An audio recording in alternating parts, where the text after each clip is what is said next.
Hello YouTube! Welcome to the second of 3 videos with the ETC England team. We are here today, as always, with Lucky Six. I'm Lucky Sixes. And, Got that right. Yeah, I know. Good start, right? And I'm with PTG, as always. As always, yep, I'm here. But finally sandwiched in between us, in a they can't get out sort of fashion. We have 2 players from ETC Team England who we're very lucky to have on and very thankful to have them here. We'll go Jake first. Hello. Hi. I'm Jake. I'm going to have to ask you what's behind you. It's Luxembourg suck. Oh, okay. Oh, wow. Ooh, wow, he's bringing it about out there it. straight away. Yeah, Ooh. I like it. We get the psychological warfare. That's it. Absolutely, yes. Because obviously Yeah. that's who we're playing. So thanks very much for coming on. A few times now. You've been on the channel as well, talking tactics and all that sort of things. So thanks very much. How are you doing? Yeah, pretty good. I'm warm. Other than that, good. Okay, good. And I apologise, I guess in advance, but for interrupting your painting schedule. All good. Also joined in is Mark from ETC England. How are you? Hello. Yeah, all right, thanks. Same as Jake's. I'm just dying from the heat. Yeah. Oh my goodness. Yeah. Tell me about it. Stay hydrated, everybody. Oh yeah. Yeah, all about the water. How's your painting coming on? We happy with all the? Oh, I'm pretty much the world's slowest painter. It takes me about a day to do one infantry model. So yeah, I'm chipping away slowly but surely. You're not decided to repaint the dragon, have you? Oh, that's what I did when I first got it. It looked like a skeleton. It looked awful. It's like, ooh. Yeah, I mean, my army's ETC ready at this stage. You know, not everything's fully finished off, but you know, slowly going through it. Please tell me that the dragon will be featuring shades at the ECC. Oh, what? Sorry. That your dragon will be featuring shades. Oh yeah. I should probably mention that I've got a second dragon, an ETC dragon. Most of the team have seen it. I had it at the practice weekend. Yeah, it's he's sporting shades and a cigar. Nice. Excellent. Superb. And a pose to go with it, I presume. I mean, it's just fat and lazy. We all know that feeling. Fair enough. Well, on that note, we're here to talk about the ETC England team. So Good segue. We are here basically to look at today the player's perspective. So we've got a few questions to ask some of these wonderful guys to sort of get their, I guess, insight into what it takes to be an England team member and what it takes to be part of Team England and the setup and what goes on behind closed doors. So we'll get straight into it. Starting, I guess, with introducing the team. So, Jake, do you want to introduce the team, or we'll let you go for that? Right, let's not forget anyone, because that would be embarrassing. I know, yeah. So I'll get our sheets up in the background and go through the hour list document, because that's an easy way to do it, and it gives me an order. So we have Adam Tanker Jones on Dread Elves, the most complaining-prone man alive. Woe betide you ever own 2 pence. I say why I owe money, but you know. The kind host of our many practice weekends. And yeah, sporting a list that has more duplicate entries than anything I can think of. I mean, that's Tanker, right? That's he sees classic. something he likes, right? Yeah, pretty much. And of course, he's the captain as well. He is, yes. Yes, so I should say nice things as always. Giving bad answer. But yeah, probably the most DCC experienced person on the team, I would say. In fact, I'm not sure that's even a probably. Then we have Chris Bond on Kings and Secretary, a newcomer to the Team England setup, and all around nice guy. Not really much more to say there. Beyond the fact that it's good to have him on the scene. Hugh Scarlett on Demon Legions, who has the dubious accolade of being the only member of the team to play even more games than I do. I was gonna ask if is there an official number for you two leading into the ETC. For for me this year, and I mean specifically since New Year rather than since the team selection, I've played 68 games so far. Still ever placement games. It's the honour of being game 69. Nice. Which will probably round one of Cardiff, so it's probably you, Mark, unless I play a first game in the week.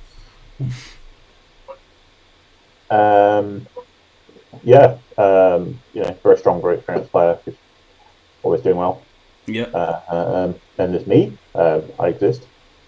Josh Bird, thank you very much, Josh, for stepping up later on in the show. Of course, because originally there was Ali Parra. Is that right? Yes. But Josh has been doing really well for himself lately. So congratulations to him. It's really nice to see people step up and prove themselves at this kind of level. So very, very happy for him. Luke Trenter on Warriors this week. It's changed around a bit. Obviously, regular on the UK tournament scene. Someone I've shared a run with at events at various points. So I can't remember all of it. Yeah, I guess with Luke on Warriors, that's not his classic army. It was Beast Bears and Empire for a while, but Tanker's got a vision of what he wants, and it just tends to say, right, you're playing this now. And in fairness, I think he's been enjoying the Warriors. Yeah, that's what he said. And seems to suit. We considered taking the very shooty ogre list, but the Crown or the Doctor Exchanges sank it. Then Marcus Lake, the spiciest man alive, needs no introduction. I mean, if we're talking ETC experience with Tanker, yeah, indeed. Maybe not gaming wise, but yes, he's playing Marcus bullshit. Which I mean, Vernon Swan. Neither player's going to know what's going on. Yeah, absolutely. And if you want to know where the party is, just follow him. And finally, Mark, who can introduce himself, I'm sure. Yeah, I've been playing Night Days for about 5 years now. I've been doing pretty well for most of the tournaments I've attended. I was on the ETC team last year or whatever, but we didn't actually end up going, which is sad. So it's actually my first actual year going out to play ETC, and it just mentioned it is for Josh as well.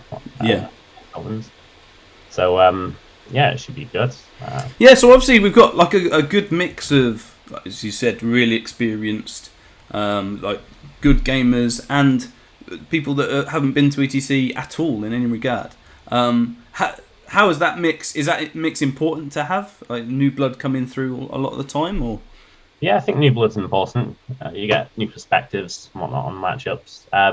It's probably worth mentioning though that Josh and I have played a lot of games, and specifically in team events, like we've had quite a lot of teams experience at this stage. Sure.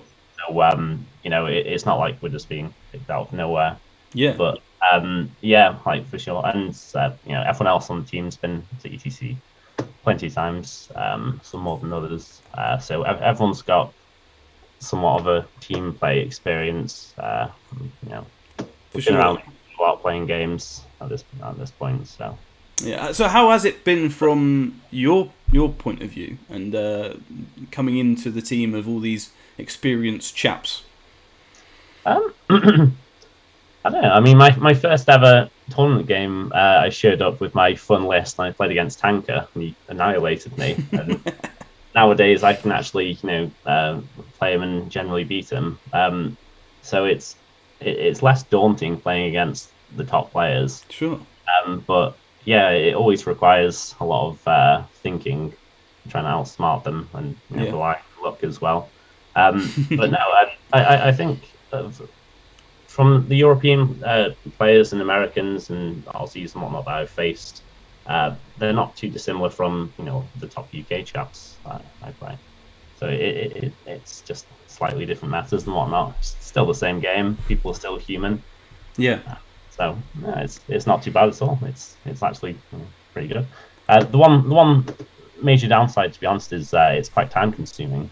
It's a lot of weekends, going to practice events and making sure you go to tournaments if you can, get games in, like maybe on UB as well. And UB is soul-destroyingly awful. So you'll click to roll 30 dice and 15 are sixes, and it's like only 15. Well, sometimes that's a good thing. Yeah. It just nicely simulates the experience of playing against Tanker. Well, fair enough. I mean, I guess you said about the practice and having that. You guys, before you were on, correct me if I'm wrong, before you were on the Team England, had a bit of experience going to practice weekends anyway through the Lions. Is that right? Oh yeah. So Amit set that up. Yeah. So Jake, I think you were on Team England at that point, weren't you? And I was for a bit, and then I dropped down for a year and then came back. So I lose track of which point was where. But yes, approximately. Oh, yeah. I mean, it's just a select. Like, it's a pool of about 10 to 15 like fairly prominent players in the UK that were just sort of asked to fill in the gaps and contribute some games and give the players some practice. Yeah. Like a youth system for the big guns to knock about when they get promoted. Yeah, we got to be the punching bags.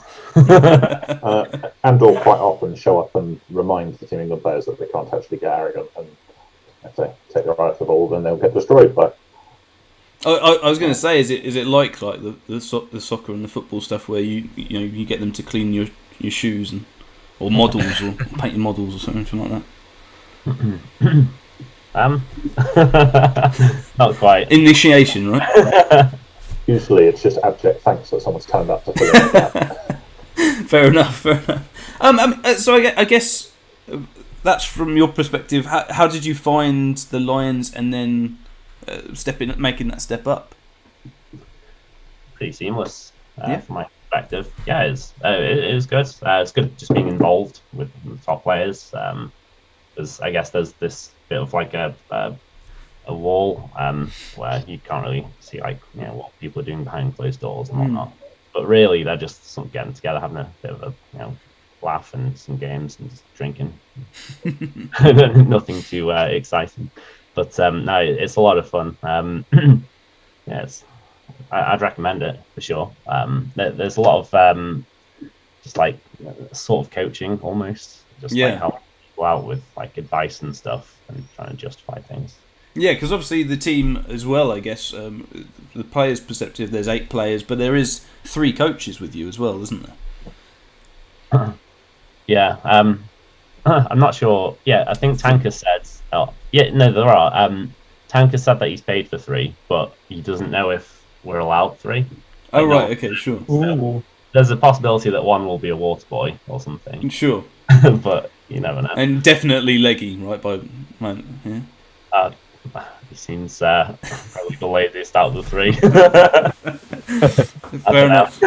So there's probably 2 or maybe 3 if it's allowed. And how have you found? Have you found that really helpful as going into a team? Obviously, with that side of it, you can help each other, but those coaches sitting there watching you, presumably giving you homework as well, right? Yeah, a little bit. Sorry, Jake, do you want to? No, go on. Okay, so we went to Stirling to play in 6 Nations, which became 4 Nations because there were dropouts. And yeah, I mean, Leggy was giving us coaching like tips and advice, and then going in, he'd walk around like asking people like what our scores were at that point in the game. So we had to sort of like try and track points and give our best guesses essentially, because you never know. Sure. And then after the event, he gave everyone a bit of feedback on sort of like how they should improve, pretty much. For each. It's fairly straightforward stuff, to be honest, but it really does help a lot. Do you have to have a bit of a thick skin if you've got someone coming around and analysing your every move or something like that? I don't know. I suppose you can't be too emotional in your games, because otherwise, that's not really congruent to good team play. Absolutely. One person's like losing like losing the plot. Like, oh, this sucks. It's something that What's the score? It's something that historically I think England as a setup have struggled with, and I suspect a lot of ETC teams have, in that this is a hobby that fundamentally people rise to prominence in, usually through individual performance. Sure. And some of the big names also tend to be big egos, right? Yes. Certainly. Yeah, well, absolutely. I can't argue not necessarily still, but that can get in the way of learning, developing, and training.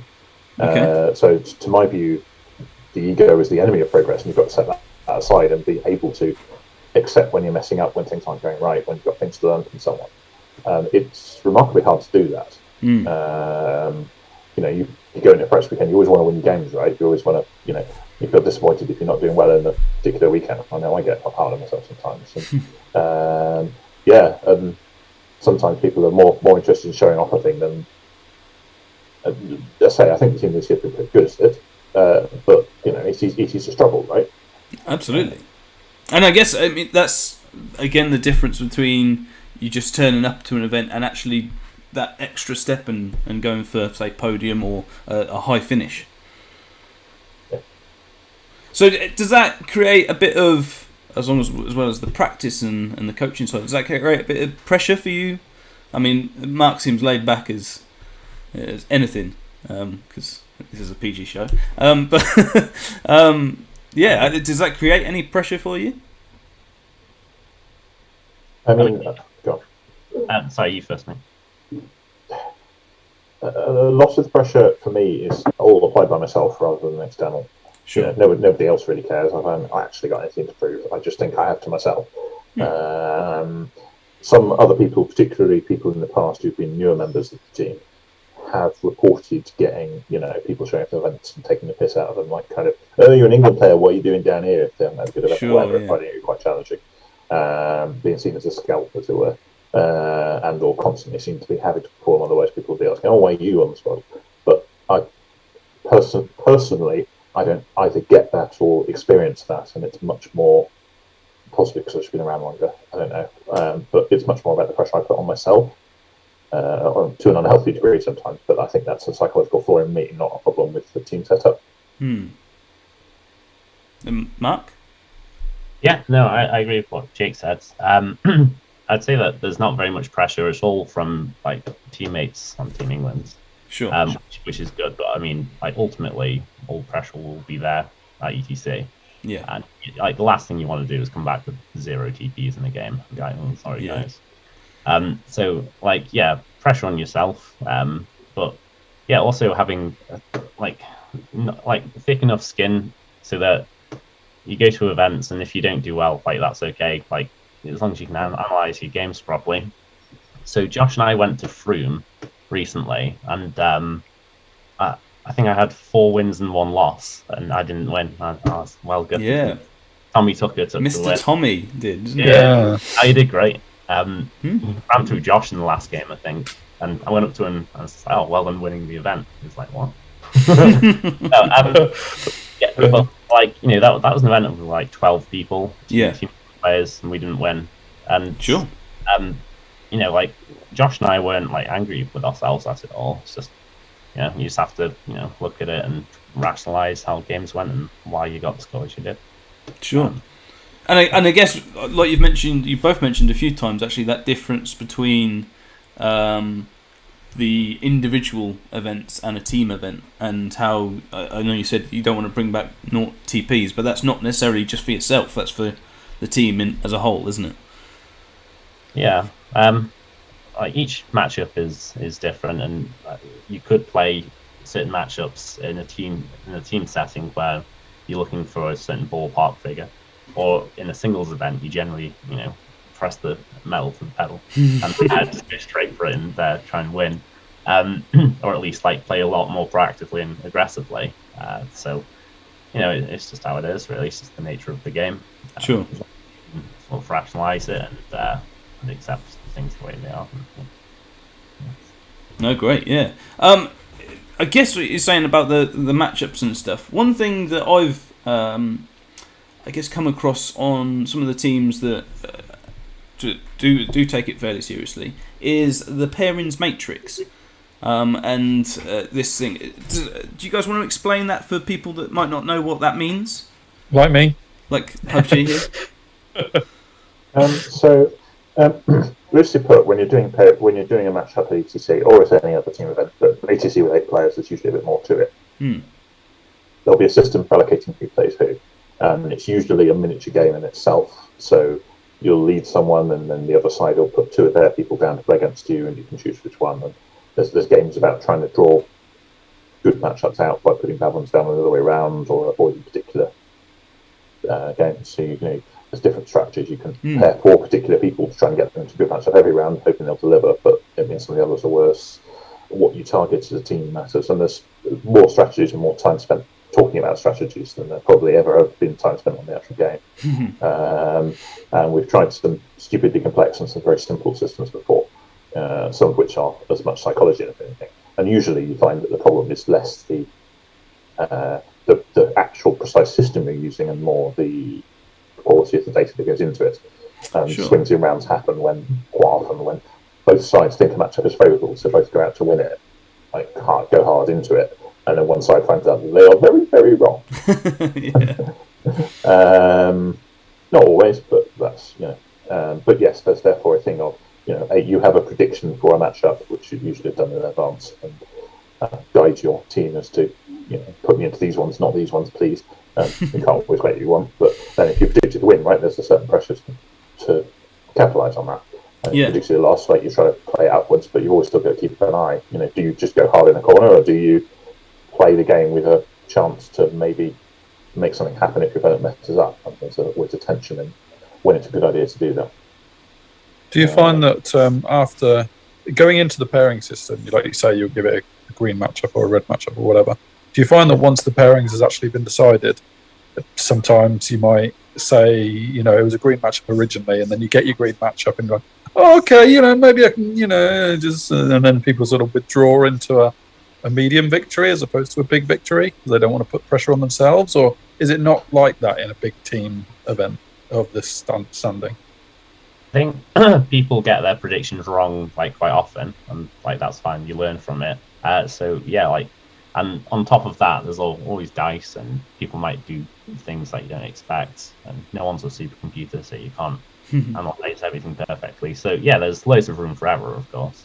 In general, people tend to get them right on the team, but every now and then we'll get something wrong. We played against USA on a UB team event just for practice recently, and me and their Orc and Goblin player had each other as big wins, but we just happened to not get paired into each other. But that would have been interesting because one of us won at least. People get the predictions wrong quite often. The better the player you are, the less likely that is to happen. Sure. And sometimes there are multiple ways of playing out a matchup as well. So, as Jake said, hide in the corner or be a bit more proactive on the game, or go balls out and try and take them out or die trying. So predictions, what's important is to try and stick to predictions and then keep track of your score throughout the game. And if the coach comes over and tells you, we're down in a couple of games over here, we need to push harder and look for more points, or vice versa if they're doing really well. It happened in Sterling, for instance. We had a couple of games where we just suddenly started winning huge. I was told to be a bit more conservative. It's just that kind of thing. But it very much depends on the situation. But as long as you're flexible and you can read the matchup well, that's the main thing, really. When you're coming up with your original pairings or your original opinions on your matchup, does every team member analyse every pairing, or do you only look at your own pairing with each player? Is it on your own thoughts, or is it every team member helps every other team member? How deep in depth does it go? Somewhere in between. You usually go away and do your own, but you'll often raise questions. So we've got a practice weekend coming up. Not this weekend, but next weekend, I want to say, that is purely to discuss pairings, work things out, particularly with our first matchup. And usually we used to do a few of the sort of top teams, as it were, to discuss over those opportunities.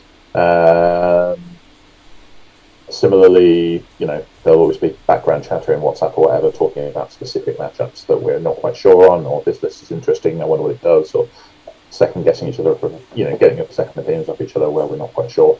Quite often we'll go to prominent players of that army and just say, what do you think of this list? I'm a bit unsure about it. So I literally messaged Mark about a high matchup earlier.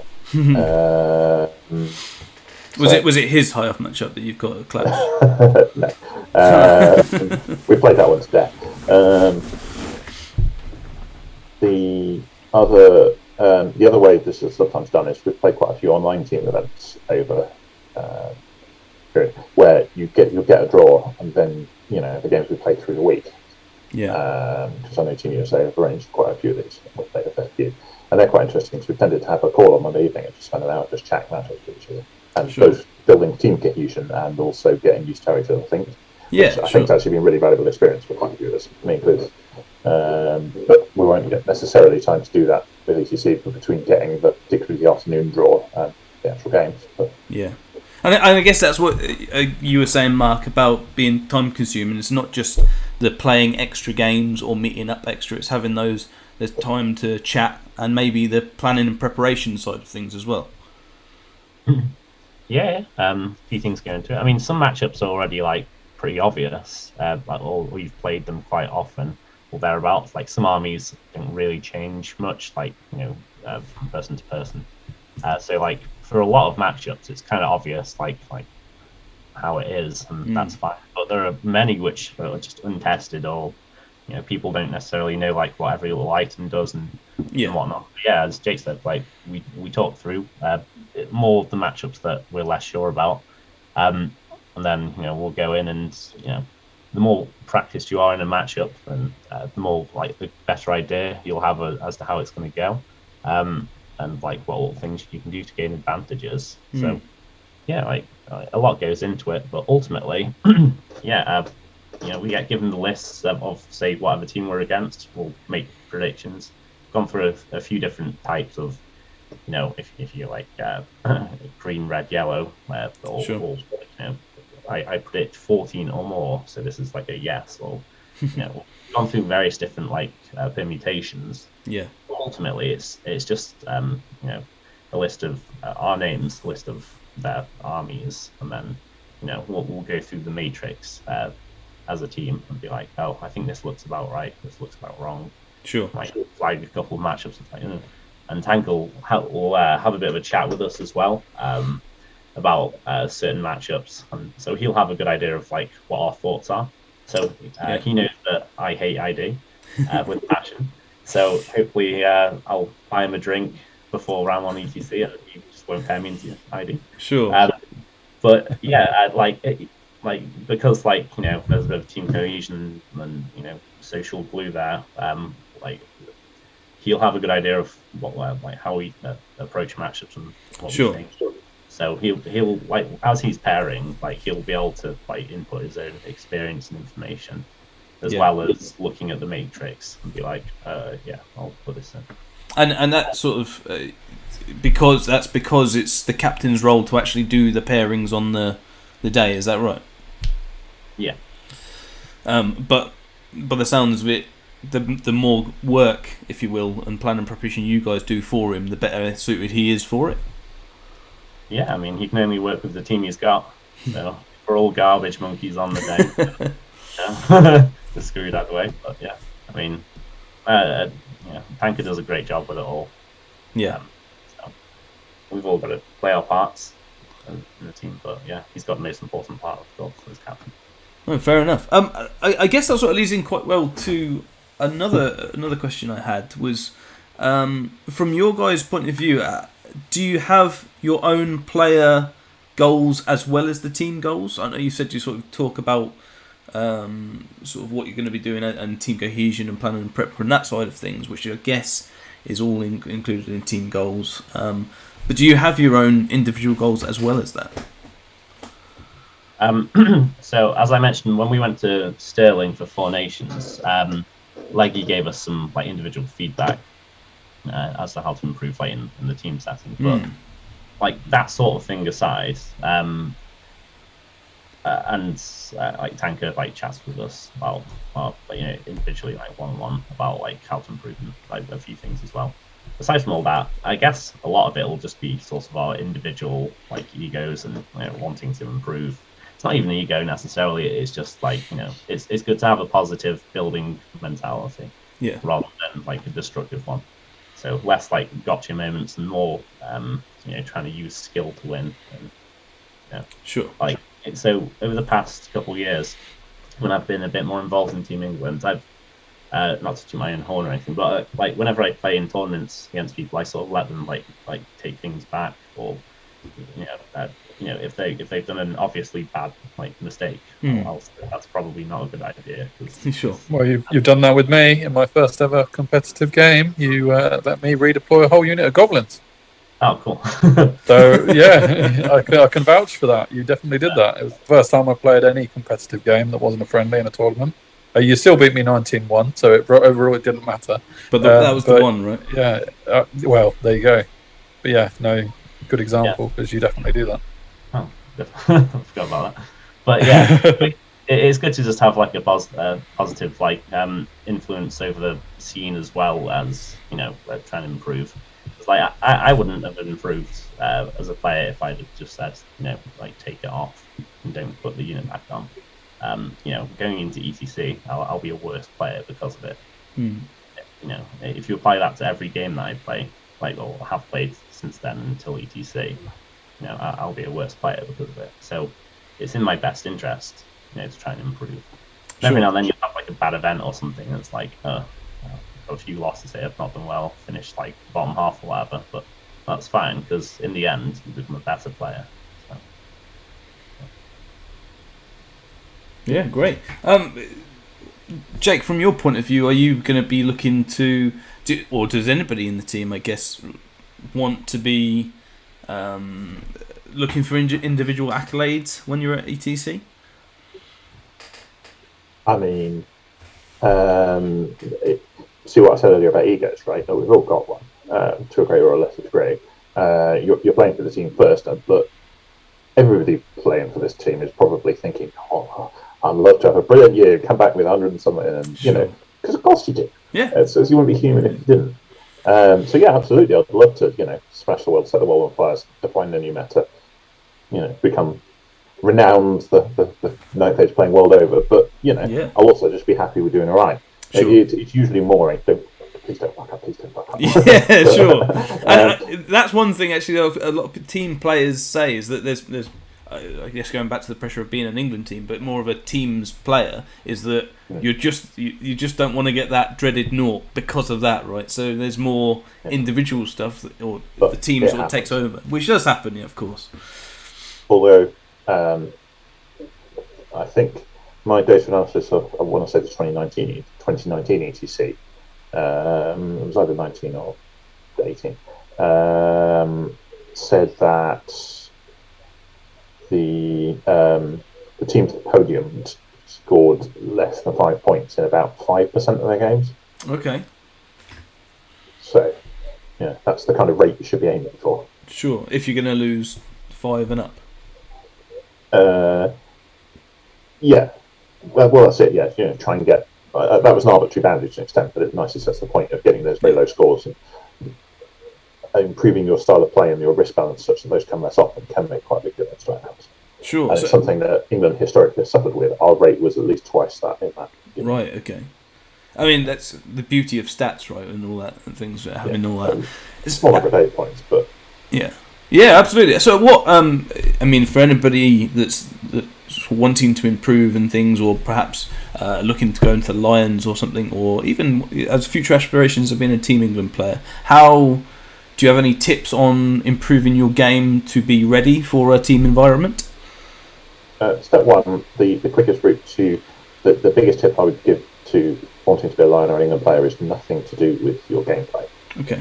It is put yourself forward, because a number of people have ended up in the team orbit when they didn't expect to, just by applying or being talked into applying or whatever, and then actually they've got response they didn't expect. So, we'd love to. Sure. So my number one piece of advice is apply.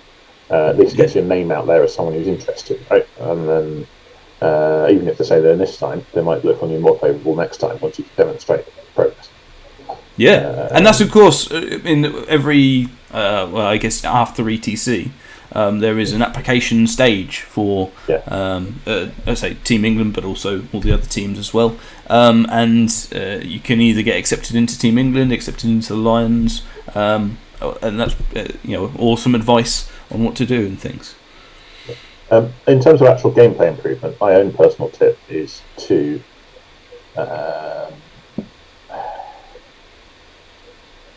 look back on your games later. I mean like a few days later when you can still remember what happened. But you're past that stage of still being tired and buzzing from the event, and you've got over the rage that caused you to lob your dice over your shoulder because you failed that critical test, and work out how you could avoid taking it in the first place. Because if you're blaming more than a very small number of games on dice, and they'll always have an impact. But if you're just cutting games out of that, there's less opportunities to learn. So let it calm down. Come back a few days later, even for wins. I mean, I do it. Everyone does it more for losses, me included, but do it for wins as well. I just sit down and go, well, why did that happen? And if you do that, and I mean, I literally have a spreadsheet where I go through my games and I take a little note after each one, just going, oh, this is roughly what happened and why, along with the results. And if you start seeing patterns, you can go, well, maybe actually I'm losing when I do X. Or for me, quite often it's getting over, like, not quite overconfident so much as feeling it's a game I should be able to win, so pushing to do it even when it's a bad idea. So I'll go, I feel like I have to do something. So I'll do a thing and it'll be unwise and it will cause my position where if I'm more patient, I'll be better. Sure. And is that being able to change your game midway, is that something that I know, Mark, you referenced it when the coaches come over, for example, but is that skill to develop? And if so, how do you develop that rather than having just the plan A, I guess? I'll answer. Yeah, just shared experience and familiarity with your army, I suppose. Sure. Like I'm personally the kind of person that doesn't swap army lists or even armies very often at all. So I get quite familiar with that sort of situation. Yeah. So so like I kind of like know like what I can do with my units and what the relative risks are. So that's fine. But for people who are flipping between armies, then it's much more a grey area for them. So yeah, just sheer familiarity, play more games. It helps to even have like practice games with people where like halfway through you're like, okay, we could play the game out this way or this way, and you do this and that, and just talk through it. Yeah. Yeah. And in terms of gameplay tips for me, to be honest, it's more for me. I'd say the biggest thing would be to just be organised. So. Few things to say on that. So first thing is for the past year basically I've been trying to track points and just trying to improve like how to do it, because I hadn't done it prior to that. And I played against people like Craig before who have, and it's like, oh wow, like it's currently a 15-5. I didn't realise that. But like most people I play against don't track points, and it's a bit of effort in game, but so I've just been working on like sorting out like a little sheet like with my army list and just like boxes like right points and stuff, just like in a sensible fashion. Like it sounds really basic, but just to optimize it so that you can do it in game for as little effort as possible. Sure. And in terms of other things being organized, just like knowing relative odds. So to cast spells, you need an 8 or more on dice. You should be using XYZ dice unless you're trying to really push your magic phases. Same with like charging and things of that nature. I know Hugh, who's on the team playing demons, he's got a load of little like rows with like various odds of all these things in game, and I don't know like what it looks like now for him, but I know he's got all the odds just there on like a little card or something. Yeah. So in the game, he'll just pick it up and be like, okay, you've just cast that spell on a 14. How many dice should I be using? Sure. Like, percentage chance am I going to fail if I use these dice? It's like, these are things that aren't like, you don't have to be like a superhuman to do it. All you have to do is maybe be good at maths or just copy paste a table off the website or something. Yeah. Having these gaming aids like in front of you and and then it's not very hard to do, but it's a bit of effort outside of gameplay, or when you're painting, it's going an extra step that I think a lot of people don't do. Yeah. To take my own take on Mark's point there and expand on it a little, and for the record, I massively agree with everything Mark said, and would expand organisation into things like dice, spell cards, mental aids, generally, just making your play space more organised and more clear. Is that an awful lot of competitive dice page, when you're playing in a tournament environment where you get rapidly tired and it's loud and there's pressure, is about best allocating mental effort. All decisions take mental effort. If you take too many decisions, you get decision fatigue. It's a known thing in, for example, the rest of life. It's a business philosophy as much as it is a gaming philosophy. To the point where you've got, high-powered CEOs having racks of the same suit, so they don't have to make that decision because it's one less decision that can be spent on. I know that's an extreme example, but an awful lot of prep for ninth stage is doing the prep work to mean that certain decisions don't take mental effort on the day. And I don't necessarily mean that as stupidly over preparing everything, but like Mark says, for example, if you can just look down and get an odds on it, that can short-circuit a thing where you might spend some of your mental effort prepping, when you can instead be spending it on game plan and reading the board, right? Yeah. Same way, play lots of games means you might have played a similar matchup on a similar map before. And instead of having to think, well, how do I play this map in this scenario with this, whichever, you can just rely on that past experience to do some of that work for you, which means it's less work on the day, so you get less tired, and you've got more time to think about the stuff that matters to winning the game. And some of that is just optimizing out decisions you don't need to take, and some of that is knowing in-game, or having a better feel for in-game, which are the important decisions that require your mental attention. So there can be a thing where you see people sat there for ages trying to work out whether to cast or to spell a particular spell, spending both time and mental effort, when they could do either, it'd be fine, and then they can get on and concentrate on a thing that matters to the game. And it's really hard, and it's hard to do, and it takes a lot of work to put in the effort. And I'm far from great at it, but particularly when I get tired. But that's the point, right? It helps you get less tired. And working out which decisions are important and which details are important and so on, because there's loads of detail play, but games are won and lost at strategic level. But you've got to still have the spare mental attention not to fuck up, mess up, the detail level, PTG. I was joking about that. Cool. I wish we were PG. To mess up the detail level. So there's a whole bunch of stuff keeping your attention, and you can be so fixated on the strategic level that you just accidentally do something on a flank charge or something stupid, and you're kicking yourself all the way home. So it's optimizing your application of your mental energy, and some days you'll have more, some you'll have less. Some players do certain things different easier, but for you, it's working out how to optimize your thought process over the 7.5 hours of a tournament day. Yeah, I like that. I like that a lot. That's very good. And Mark, as well, with you were saying about stats and being organised and things, there is a thread that you've been doing recently, isn't there, about stats, I guess, is the... Oh, right. Are you referring to... So I've got a blog on the forum called High Time to Conquer the Skies or something. And it's basically just a place for me to just post stuff, because I found that if you post in the main general forums, loads of people chatting bollocks basically. So they're just basically my back reps and pictures of painted models and stuff, and anything else. So I assume you're referring to the stats for win rates for armies and things like that. Which I found really, really interesting, and it seemed like a lot of work and everything. It's dead interesting. So I decided to do it over a 3-month time period. It basically be half an hour, maybe an hour, every day or two, once every 3 days maybe. Sure. So quite a bit of my spare time, but I find this kind of thing really interesting. And I basically just went through new recruit and tourney keeper data and cross-referenced the lists with the results, and set up a huge spreadsheet for which matchups won what games and whatnot. And I think I looked at something like 30 or so tournaments in the end. I couldn't use all tournaments because not all data was available. Sure, yeah. I, For reasons that you say on the blog as well. Yeah. Oh, I explain all on the blog. Yeah.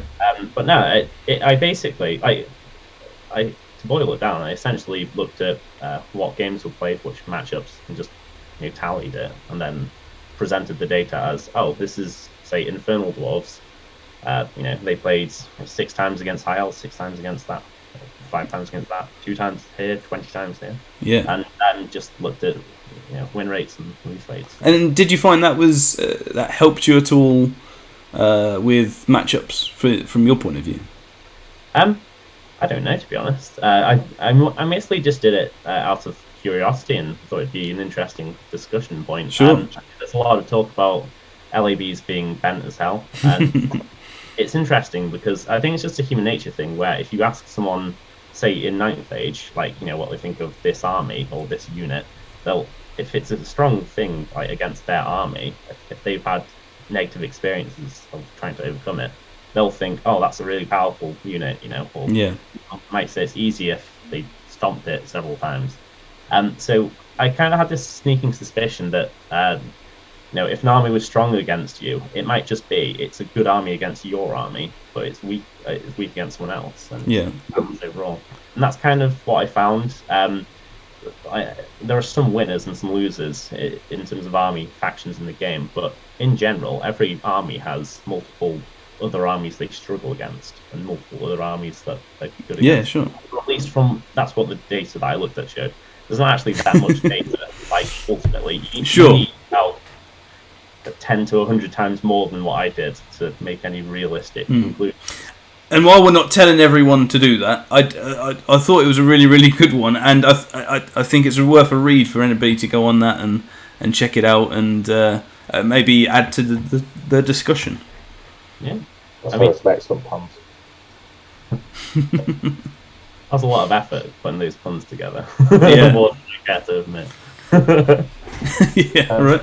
That was the other 2 nights, wasn't it? Oh yeah. I Something. would have posted the whole thing a couple of days earlier. Sorry, what are you saying?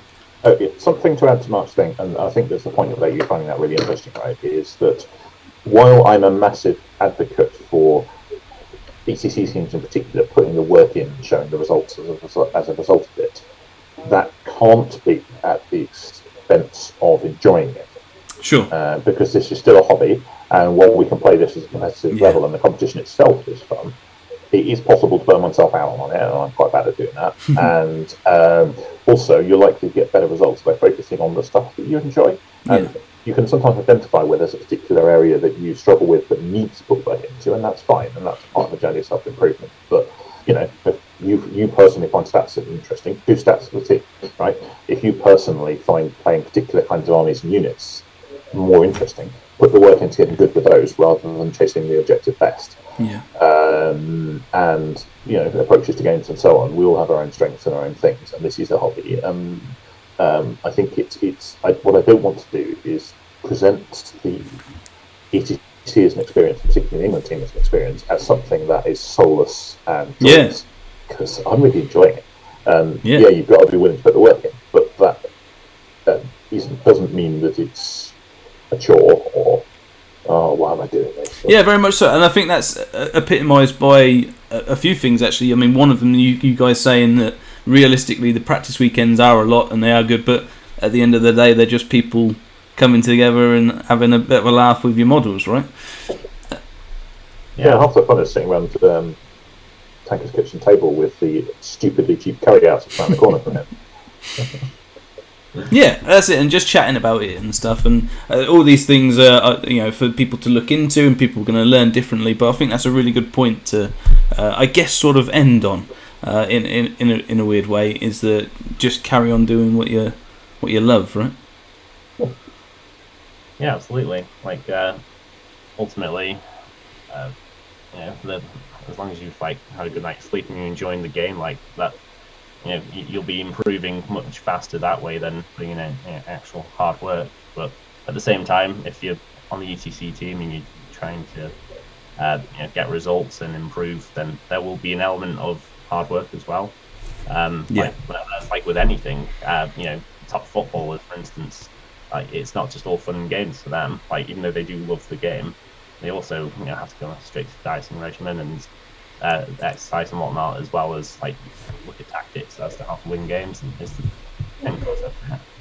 I'm sorry, when you say good night's sleep, do you in fact mean 4 a.m. in Metro? I think it's not like everyone's plan. This It's Cardiff. Cardiff's good night out. That's it. But yes, so I mean, I guess we'll wrap it up there. I'm conscious of time because I could go on for hours just asking you random questions, and I would. Really could, and I probably will after we're done the recording. But we'll wrap it up there from that. I just want to say a huge thank you to coming on and giving that sort of insight to Team England from the player's perspective.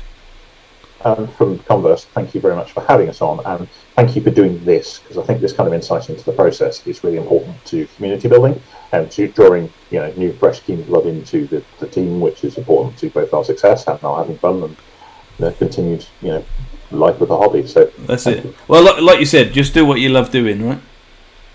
and for me, it's just annoying you guys. So I'll continue. I'm talking. Yeah. Thank you very much.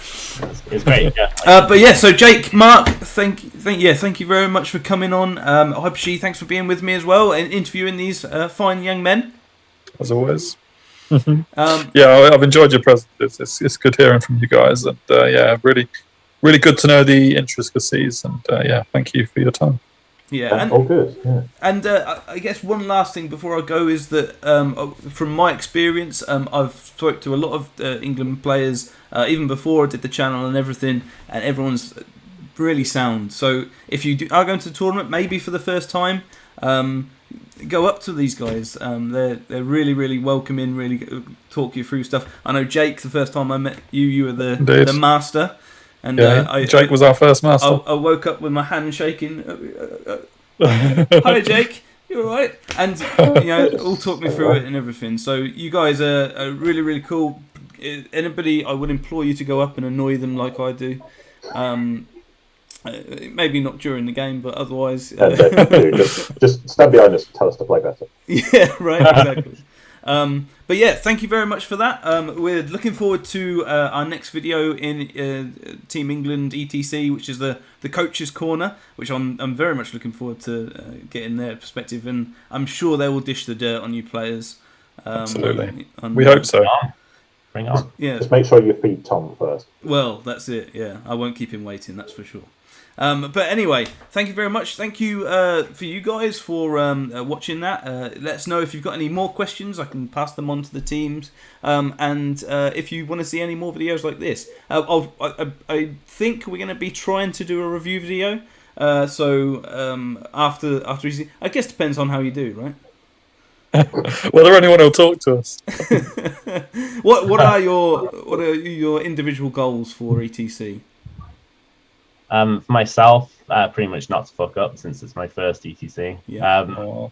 But maybe average around slightly over 10. Sure. And beg Dank not to put me into ID in a couple of this. And Jake? Well, my ETC record so far is 84, so higher than that. Ooh, okay, nice. That's good ambition. I like it a lot. Well, we very much look forward to sort of seeing your progress over things. Very good luck for the entire occasion. Good luck for. Well, I guess this recording is going up afterwards, so good luck for the Clash game that you've already played. Yeah, I'm glad you're still talking. Yeah, sorry about the Dragon Mark. He's not sorry. Sorry, not sorry, yeah. But yeah, thank you. As I said, thank you very much for watching. Like, share, subscribe if you like this video. There's plenty more on its way. And we'll see you later.